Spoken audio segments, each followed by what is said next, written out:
全家被流放西北边疆，李府上下哭声震天，只有我低着头，死死压住翘起来的嘴角。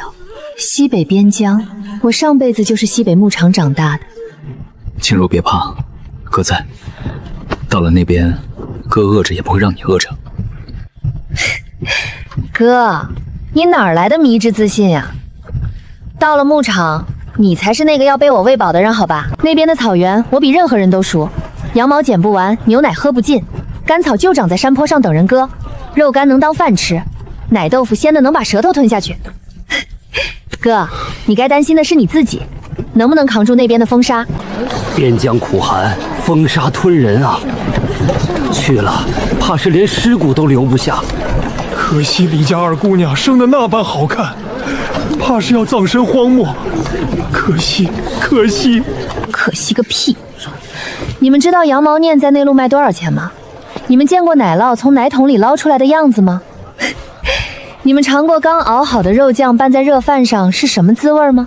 李艳玉，你费尽心机陷害我们一家，以为流放边疆就能让我们死无葬身之地，可你不知道，这条死路上全是金子。都怪娘没用，让你们跟着受苦。娘，您听我说，边疆没那么可怕。你懂什么边疆？我懂，四面旷野意味着牲口永远吃不完，西北风日日吹意味着风干肉做不尽，那地方比京厅好。真的，娘。李家二姑娘，你倒是看得开。大人误会了，只是不想拖累家人脚程。青柔，你怎么知道这些？我看过书，书上确实把边疆写成绝地，写成有去无回的坟场。可我上辈子在那儿活了20多年，我知道那片土地有多慷慨。书上写的是书上的，我活过的是我自己的。咸的，不对，是膻腥的，带着干燥的沙土气和远处炊烟的味道，太熟悉了。上辈子每天清晨，阿婆摇着转浆桶出门放羊时，就是这个味道。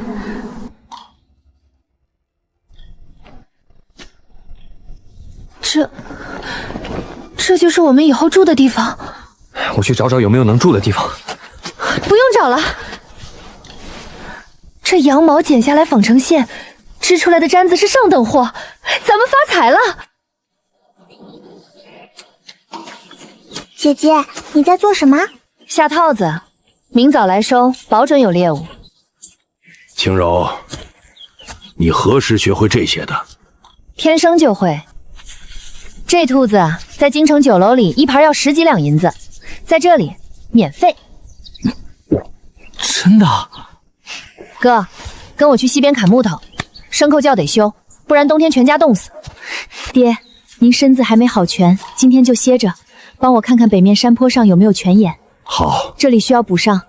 东面风口建风干架，做肉干和奶布服；南面向阳坡搭羊圈，北面挖地窖，东储草草和粮食。为父做官半生，竟不及女儿一双手。爹，这不是本事不本事的问题，您是被冤枉的，从来都不是您的错。如今是否清白已经不重要了，等我在这片草原上站稳脚跟，一定查清真相，还您清白。羊泉是重中之重，利用羊毛分等级处理，粗毛做毡子，细毛纺线织衣，这是上辈子阿排教我的分级法。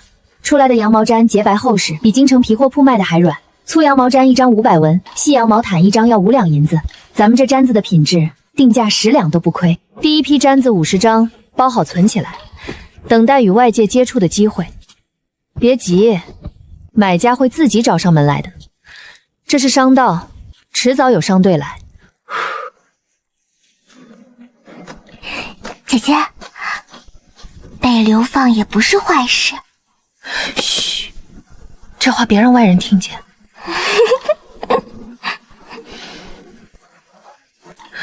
李艳玉，你以为把我们扔到这片荒漠，就是把我们能坚撑进了坟墓？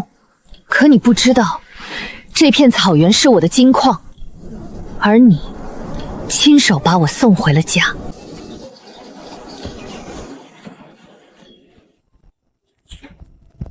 小姑娘，你竟会说我们的话？小时候学过几句。你是山坳那边新来的？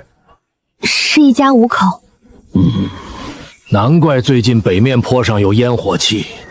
阿叔，你这鞍子太硬了，马背都磨破了。我教你们做软鞍，羊毛针叠3层，中间夹驼绒，外面裹熟牛皮，马坐着舒服，人骑着不颠。试试，不好说算我的。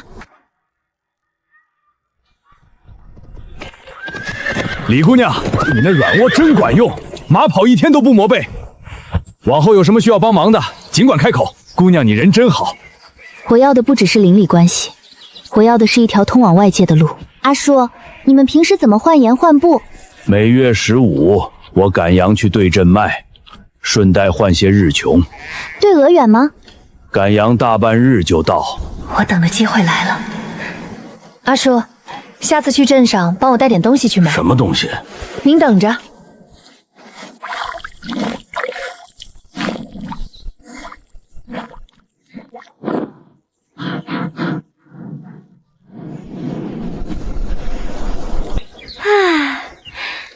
这是羊毛毡，我自己做的。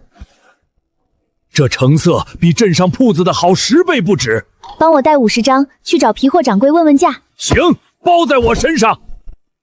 李姑娘，这位是镇上广元商行的赵掌柜，他验了你的毡子，非要亲自来看看。鱼上钩了。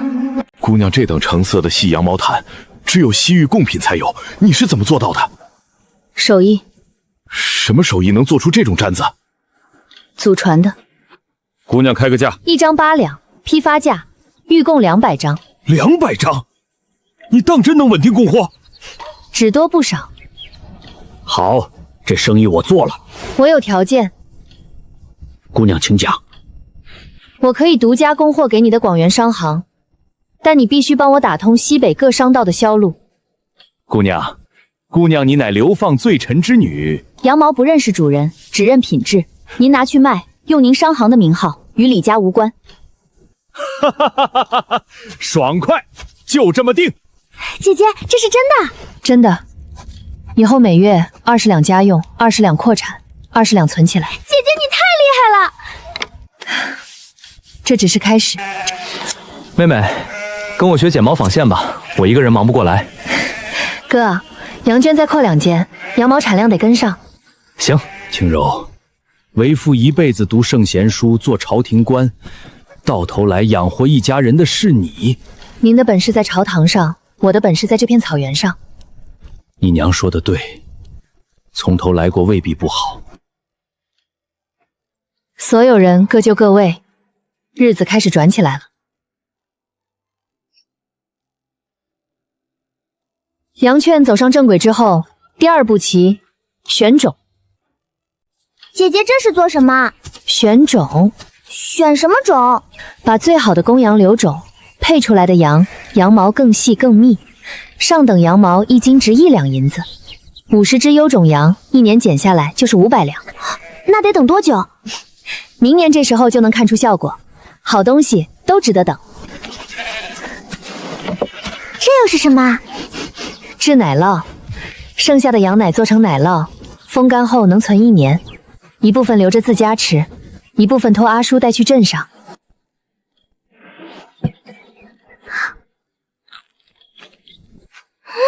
好吃。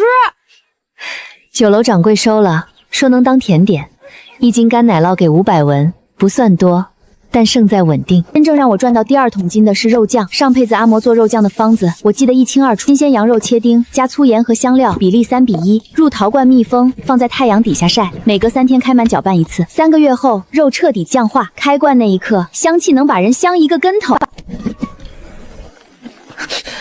失败的味道，雨水灌进去，盐度被稀释，整罐肉全馊了。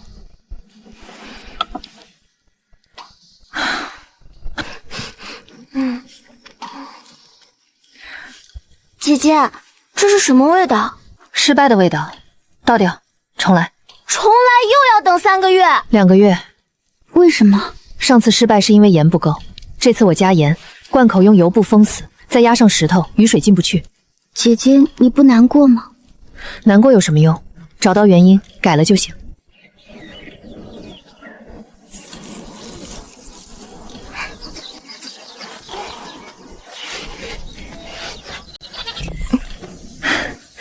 第二批肉酱没再出问题。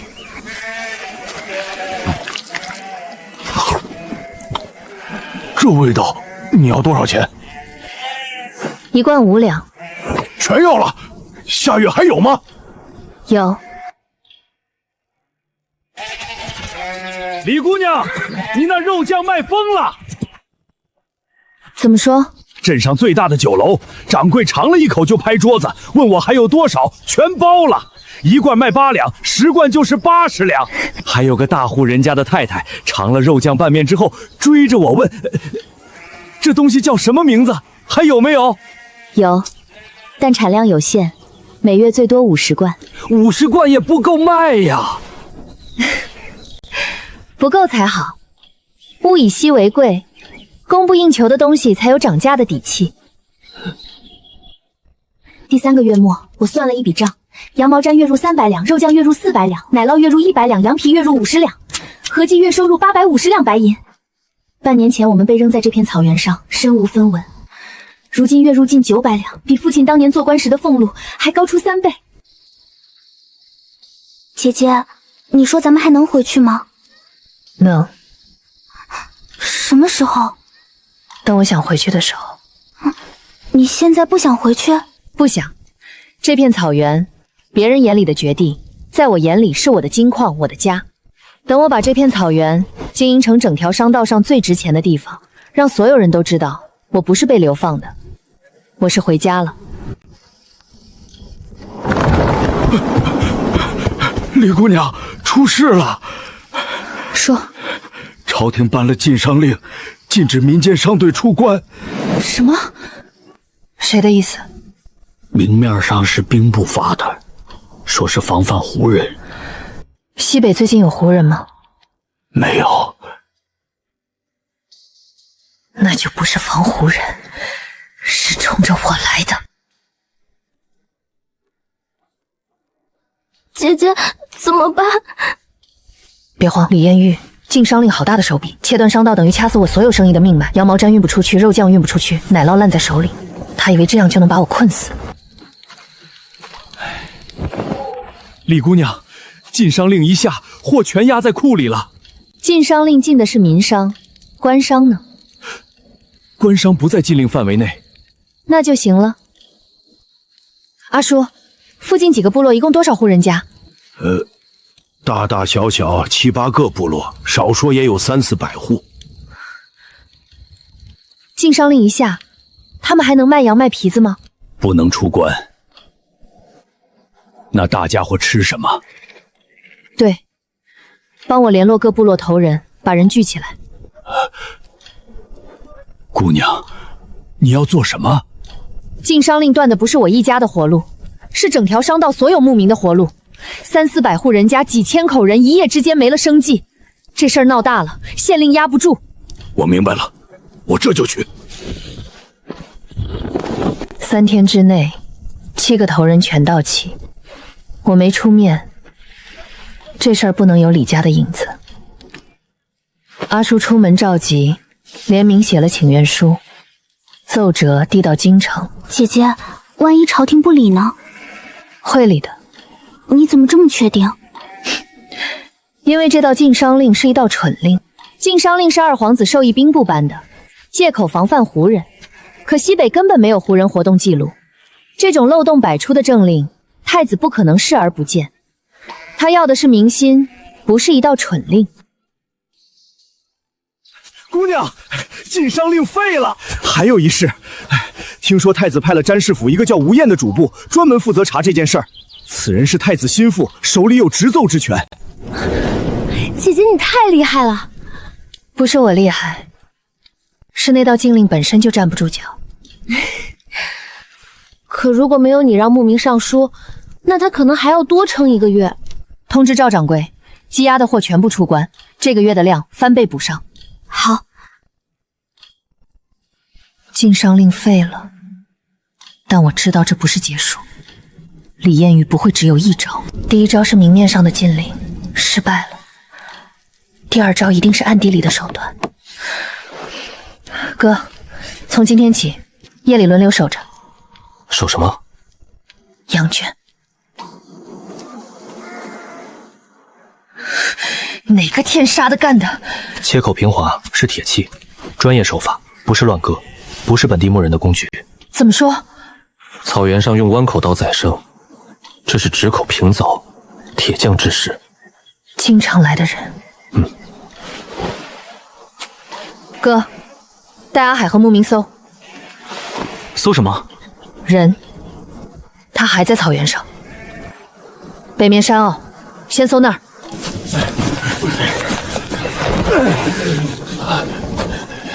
啊，谁派你来的？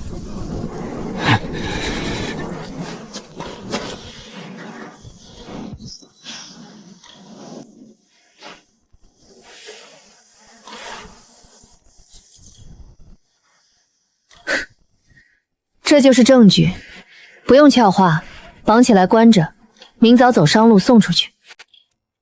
姐姐，你怎么知道太子身边那个吴院会管这事儿？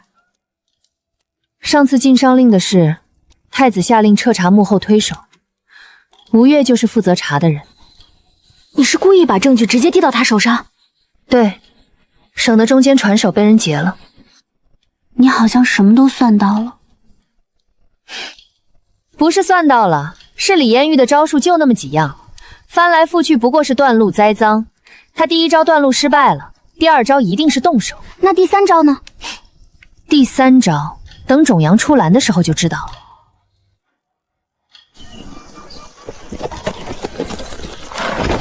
李二姑娘，太子殿下让我来看看你们一家在草原上过得如何。顾大小姐在京城哭诉，说你们一家在草原上衣不蔽体，朝不保夕。吴主簿自己看，像不像食不果腹的样子？不像。尝尝。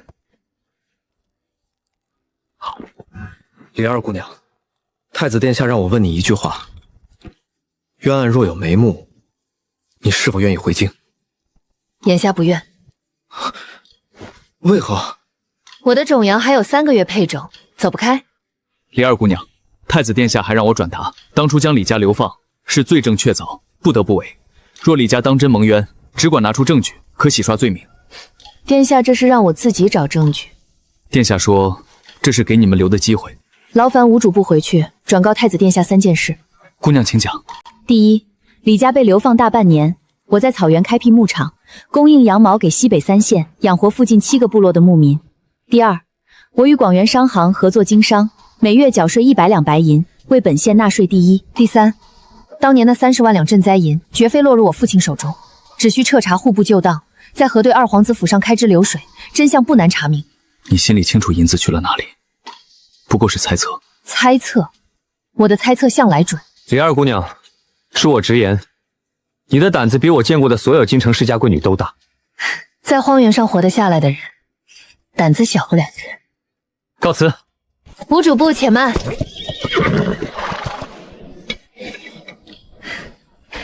带2斤肉酱走。这是？不是行贿，是土特产。总不能让太子殿下以为西北边疆上只有风沙和荒草。李二姑娘，你是我见过最有意思的流放犯。过奖。吴业走后1个月，日子照旧平稳地往前走。种羊还有2个月配种，羊圈扩到了5间，月产羊毛300斤。肉酱第2批出罐，供不应求。直到那天，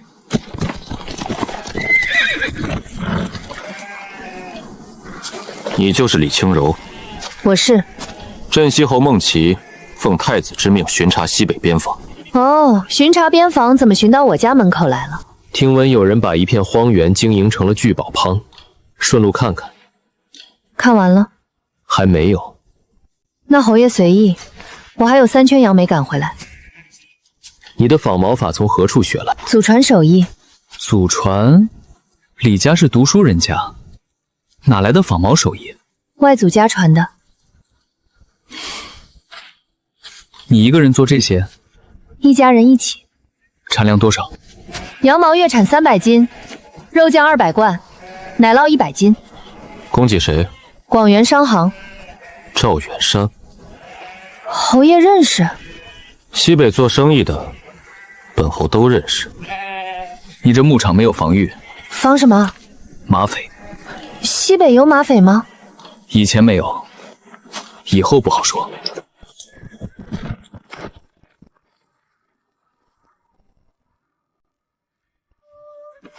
姐姐，那个人好凶。不是凶，是冷。他来干什么的？看看我是不是威胁。那当然。那他看完了，觉得呢？不知道。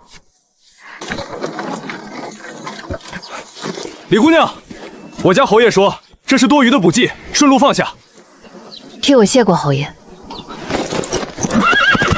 他说是顺路，你信吗？不信。但东西我收。做什么？毡服顶太薄，冬天撑不住，所以加固。侯爷，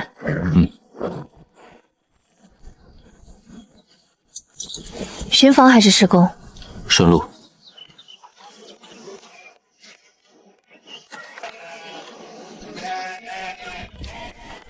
侯爷，边军需要毡子肉干吗？需要。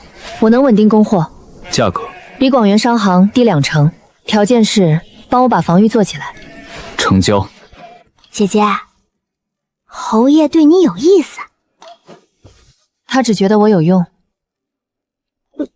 有用？边军需要毡子肉干，我能稳定供货。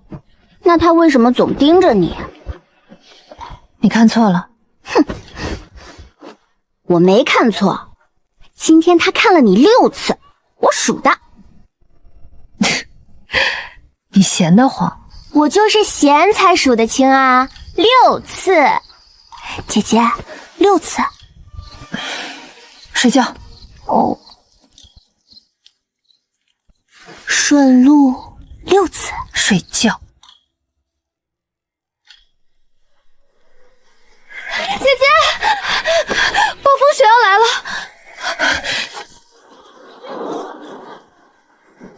快把东西收进毡屋。我的种羊，50只种羊养了快1年，再有2个月就能配种。如果羊全被暴风雪掀塌，羊被冻死，1年心血全完了。雪原，我去加固羊圈。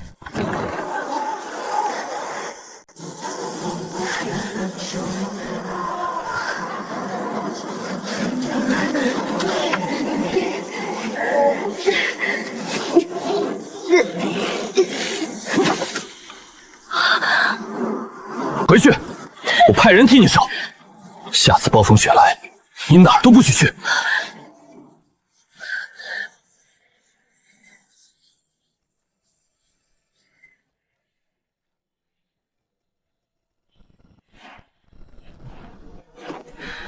暴风雪过境，损失不算大。毡房因为加工过扛住了，羊圈被雪埋了，需要重新清理。羊家的木桩断了2根，围栏歪了3处，但羊没丢。是孟琪的人连夜赶来加固的。是边军的打法，粗糙但结实。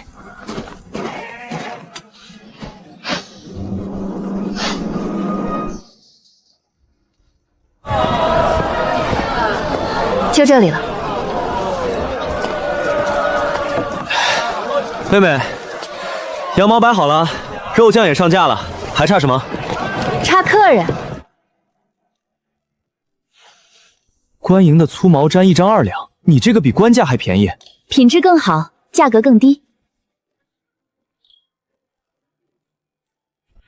啊，这羊毛怎么这么白？西北细羊毛，分级纺织所得，比官营的粗毛细3倍。多少钱？1张5两。给我来10张。开门红。3天之内，魏齐纺的精致毛毡在东市传开了，比官营的白，比官营的细，比官营的便宜。主妇们奔走相告，排队来买。哥，你需要跑一趟。去哪儿？回牧场。押运羊毛汁和肉酱，走边军通道，找阿海。就我一个人？你一个人，我得盯着铺面。路上万一出事，不会，边军的车谁敢拦？那到了牧场呢？阿叔他们认我吗？你去了就说是我哥，阿叔见过你。万一货量对不上，账本在阿海那里，你对着清点就行。数目不对就不装车，回来告诉我。行，我去。羊毛300斤，肉酱50罐，奶酪100斤，1斤不少，1罐不差。怎么样？顺利。阿叔还让我带了2条羊腿回来，说给你尝鲜。辛苦了。不辛苦，妹妹。以后这条线我来跑，你专心管铺子和京城的事。行，从那以后，牧场到京城的货运线全是兄长在跑，每月一趟，风雨无阻。我负责赚钱，他负责把钱运到该去的地方，配合得刚刚好。姑娘，这肉酱你还有多少？我全要了。每月50罐，不多不少。50罐不够啊，不够才好。每月30罐，预付半年款，1个月后。羊毛质月销800张，收入1200两；肉酱月销50罐，收入400两；奶酪月销100斤，收入100两，合计月入1700两。刨去铺租、人工、运输成本，净率1200两。铺子卖的羊毛有官营许可文书吗？有，这上面写的是金纺毛料，不是粗毛毡。金纺毛料用于制作衣物的精细毛制品。与官营管辖的粗毛毡不属同一品类。这，大人可以去查律法，纺织品类不归牧场管辖。我家大人请姑娘喝杯茶。哪位大人？赵维武大人。赵维武掌管西北牧场几十年，粗毛垄断内陆几十年，暴力惊人。金毛动了他的蛋糕。替我谢过赵大人，茶就不喝了，铺子里忙。哼。今天有人在城门拦了咱们的货车，说要查验货物，扣了整整3天才放行。3天？等放行的时候，车厢里那批肉酱15罐碎了，奶酪受了潮，大半都废了。损失多少？肉酱120两，奶酪少收50两，加上酒楼那边等不及，退了这个月的订单。退了多少？30罐肉酱的单子，掌柜说他等不了，从别家进了酱料顶上。100多两银子，加上一个长期客户，不算伤筋动骨，但确实疼。赵维武的人，他下次还能扣？他扣不了第2次，因为我的货从下个月开始走边军官道。你早就想到会有这一天。赵维武垄断牧场几十年，我一进京就动了他的利益，他不跳才怪。赵维武告你扰乱牧场，折子递上去了。户部查了文书，经纺不归牧场管。赵维武这气得摔了茶杯。他还会有下一步，他在明面上动不了我，就会走暗路，等着看吧。暗路？对，暗路。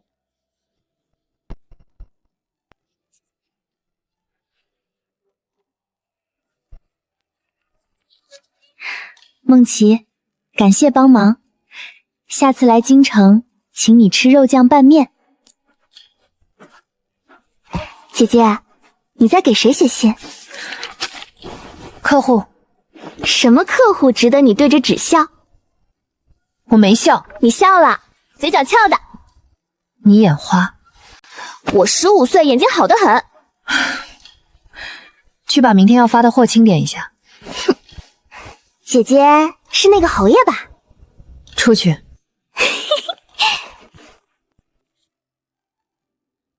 1罐肉酱8两银子。还要别的？没了，那侯爷慢走。1罐肉酱。侯爷上次那罐喝完了。3天吃完1罐肉酱，那东西咸得要命，1罐正常人能吃2个月。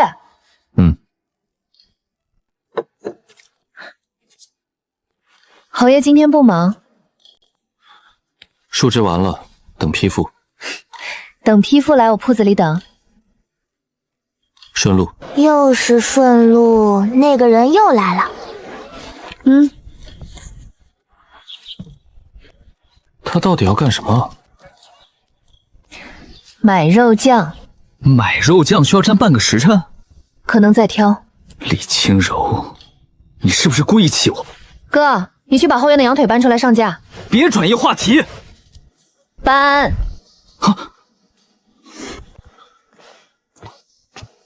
中秋夜，我的战旗停在北门驿站。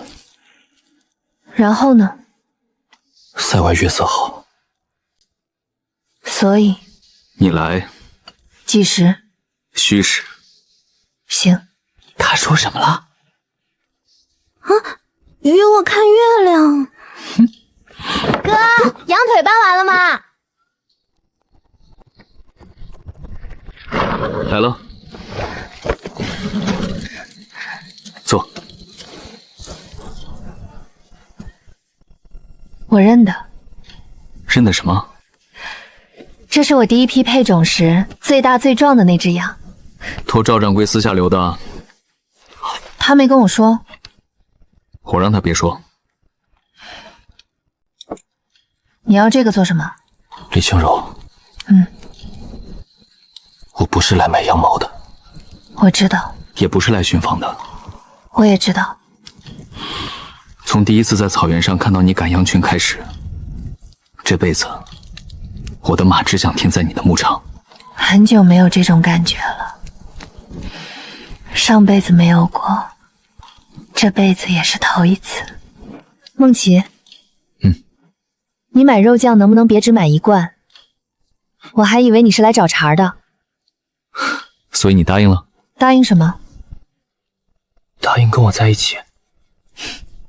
我答应你。我答应你，别只买一罐肉酱。这不是一个意思吗？不是，一个是感情问题，一个是销量问题。李清柔，你能不能正经一次？好，正经。我愿意。你当真愿意？对。太好了，太好了。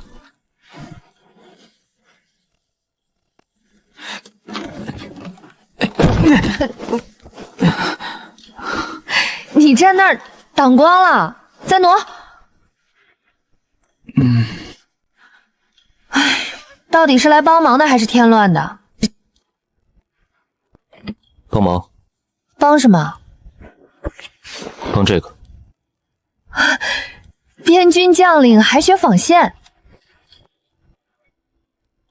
技多不压身。这里绕过去，从下面穿上来，学会啦？什么都没学会，但学会了一样。什么？怎么让你主动牵我的手？你放开！不放。我哥在后面看着呢。让他看。你对我妹妹做了什么？学纺线，纺线需要十指相扣。新式方法，我怎么没听说过？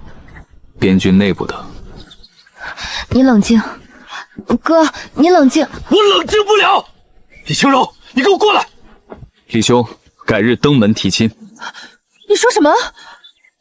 求亲，你觉得哪天合适？你问过我了吗？刚才问了。你什么时候问的？握手的时候，我理解为同意了。梦琪。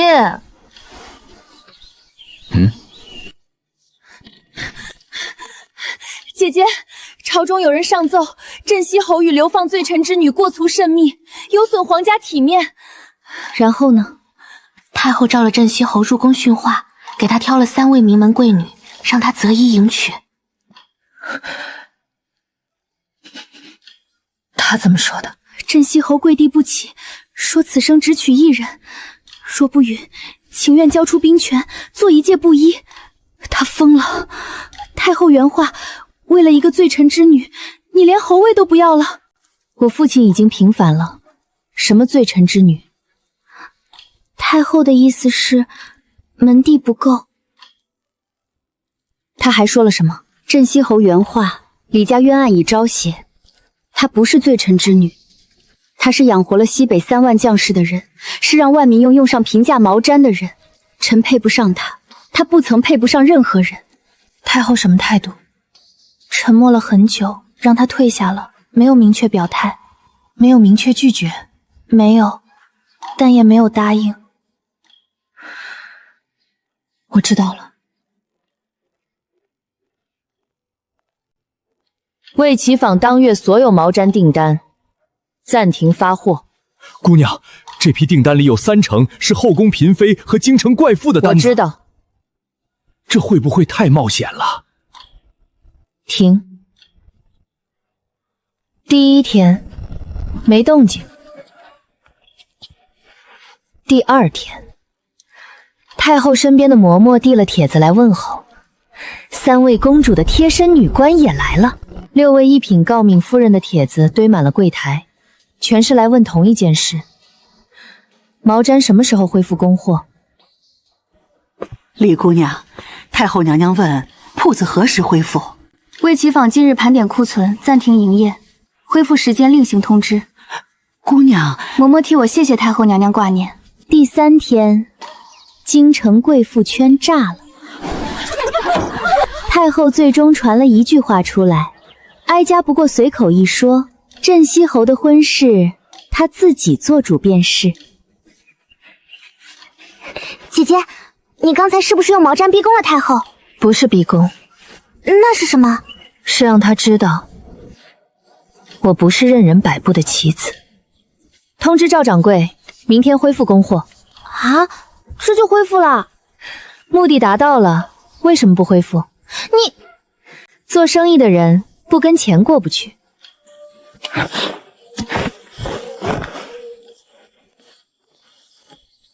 堂堂镇西侯翻我后院的门，你不走门，你哥守在门口。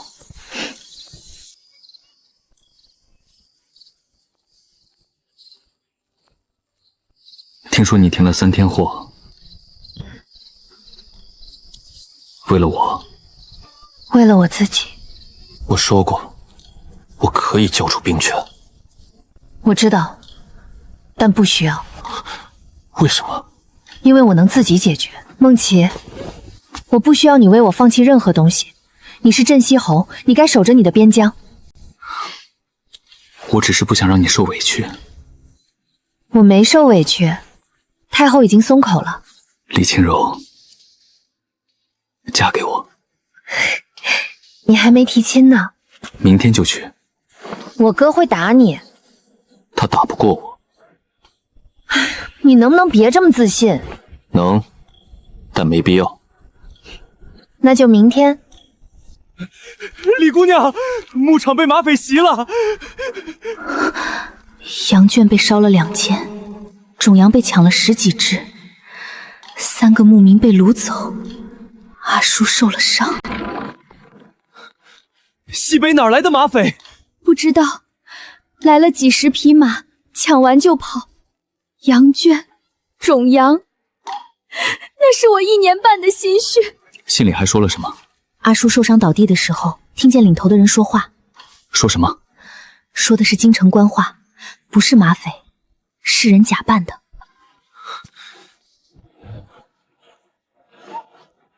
妹妹，我跟你一起回牧场。不急。不急？羊圈都烧了。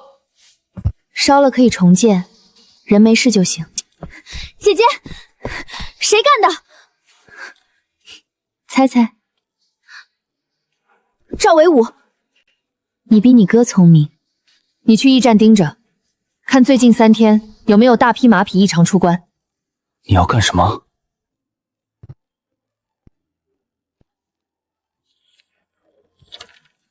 写信。牧场遭袭，假马匪说京城话，马蹄铁是关造志士。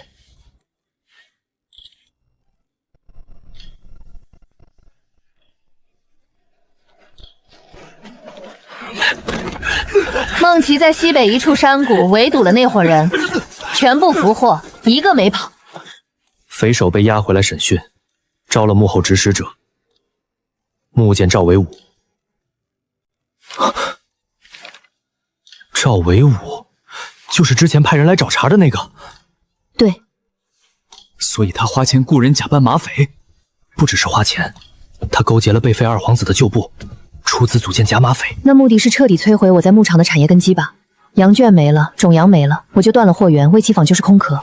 他在趁机低价收购西北牧场，恢复垄断。所以他花了大价钱，雇了一帮人，骑了几十匹马，跑了几百里路，就为了烧姐姐的羊棚。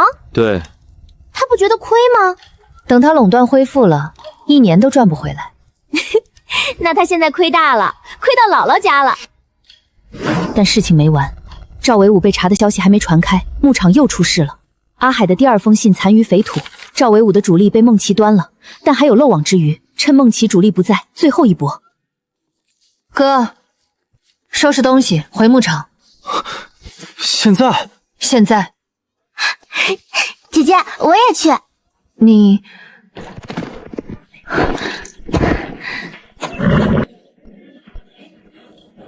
姑娘，你怎么回来了？伤怎么样？皮外伤。那些人呢？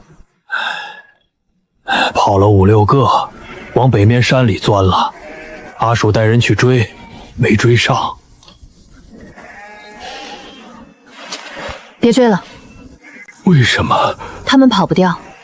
这是草原，四面是旷野，他们没有马，出不去。阿叔，疼不疼？不疼不疼，姑娘手轻。那我再紧一点。轻点轻点。您刚说不疼的。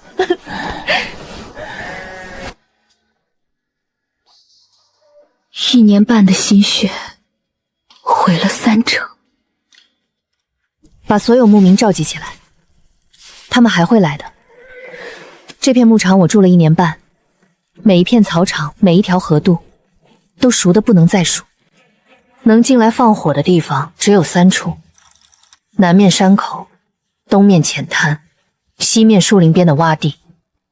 北面是悬崖，不可能上来。东面浅滩设绊马索，绳子绑在树桩之间，离地1尺，夜里看不见。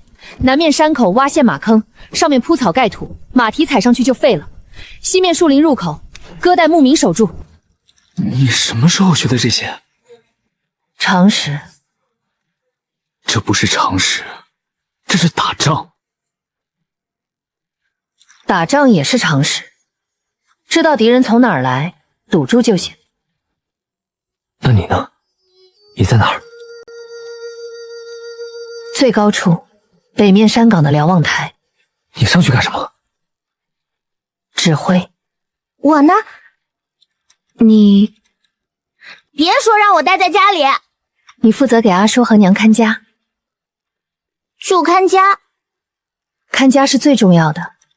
家里有爹娘有伤员，你守不住，打赢了也没意义。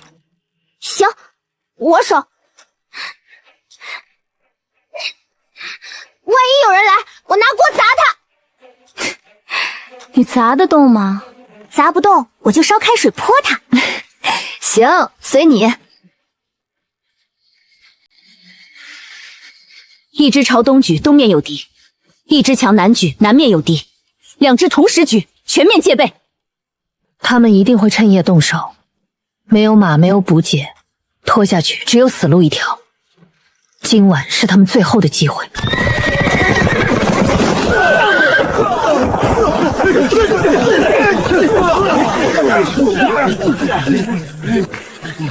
捆起来，仔细搜身。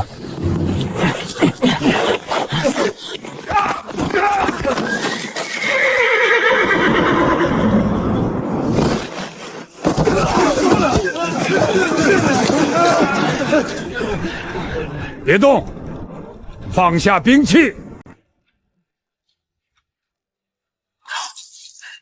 妹妹，全抓住了，一个没跑。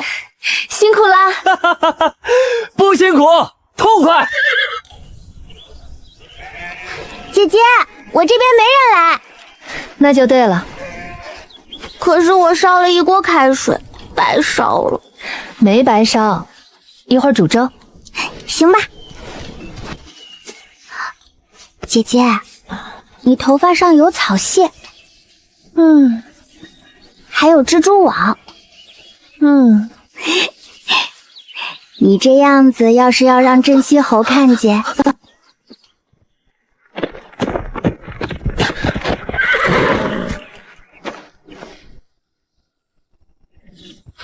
哥，我要哭了。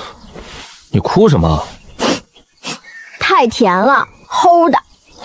能不能安静一会儿？赵维武落网，大理寺抄家，查出贪墨木税银两40万两。太子借此整顿木政，废除官营垄断旧制，民间精制毛料合法经营，从此有了明文律法保护。我的羊毛织再也不用打金纺毛料的擦边球，名正言顺，行销天下。姐姐，羊圈重建好了。种羊呢？全部恢复了，新羊羔也放好了。毁了可以重建，断了可以重来。这片草原教会我的第一件事，就是风雪过了还会来，牧草枯了还会长。没有什么是真正毁得掉的，只要人还在。梦琪，提亲的事儿你还记得吧？什么时候来？明天。我哥真的会打你？打不过我，我这倒一笨手。你每次都这么说。因为每次都是事实。姐姐，他说明天提亲。你怎么又在偷听？我没偷听，你们说话声音太大了。哪里大了？反正我听见了。侯爷明天提亲，你准备了什么聘礼？到时候你就知道了。能提前透露一样吗？不能。一样都不行？不行。那我猜有羊。姐姐，有羊！它嘴角动了。李晴晴在。明天提亲的时候，你负责端茶。为什么是我端茶？因为你话太多，嘴里含着茶杯就受不了啦。姐姐，你好过分！李兄，我来提亲。谁答应你了？他答应的。他什么时候？昨天。你那天问的是什么时候来，不是问我同不同意。你问我什么时候来，就是同意了。这什么逻辑？正常逻辑。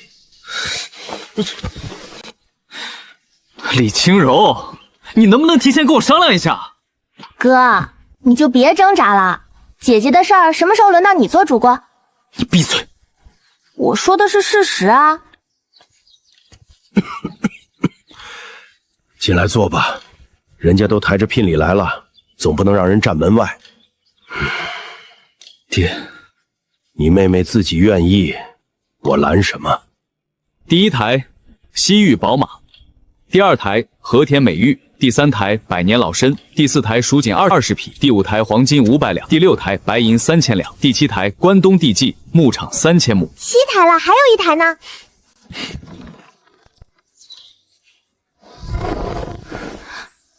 我认的这些羊，全是我亲手养的种羊。这些羊我让赵掌柜留的，每一批配种我都让他留几只最好的。攒了多久？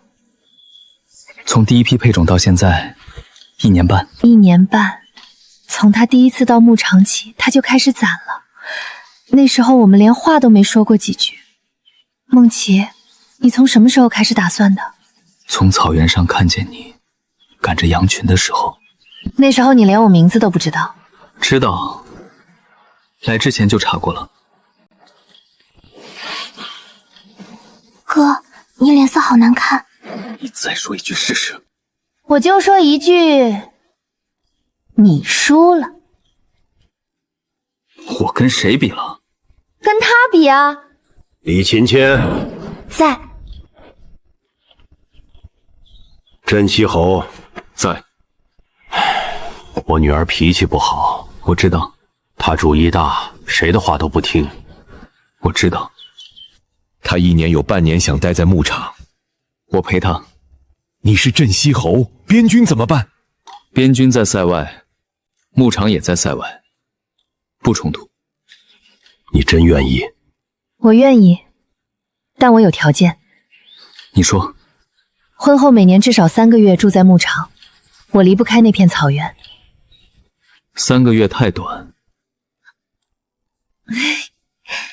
那就5个月。成交。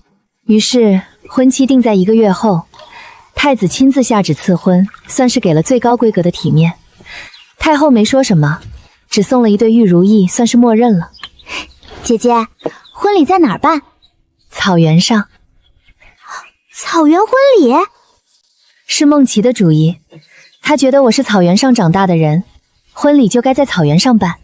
我要当伴娘。你连伴娘是什么都不知道？不知道，但我要当。行，你负责撒花。撒什么花？到时候你就知道了。姐姐，假衣要不要改？腰那里好像松了。不用改。可是你最近瘦了。没瘦。你紧张了？没有。你手在抖。冷的。姐姐，现在是7月。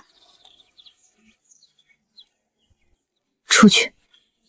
姐姐，你会很好看的。我知道。比羊毛还好看。出去。走了走了。这就是你要撒的花。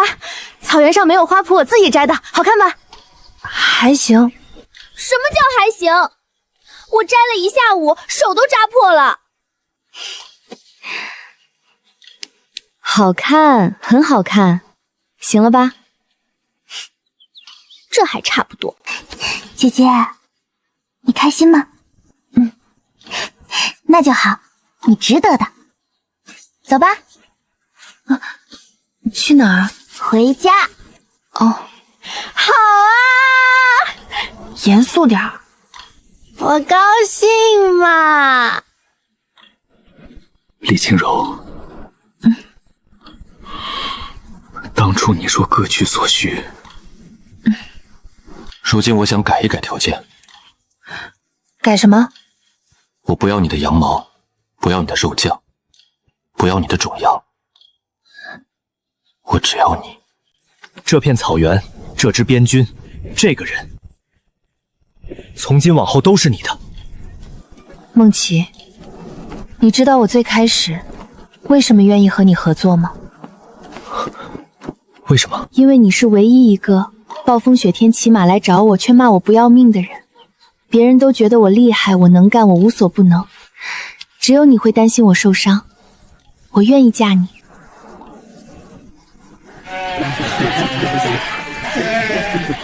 每一只都是我手亲手养的，每一只都是他替我攒下的。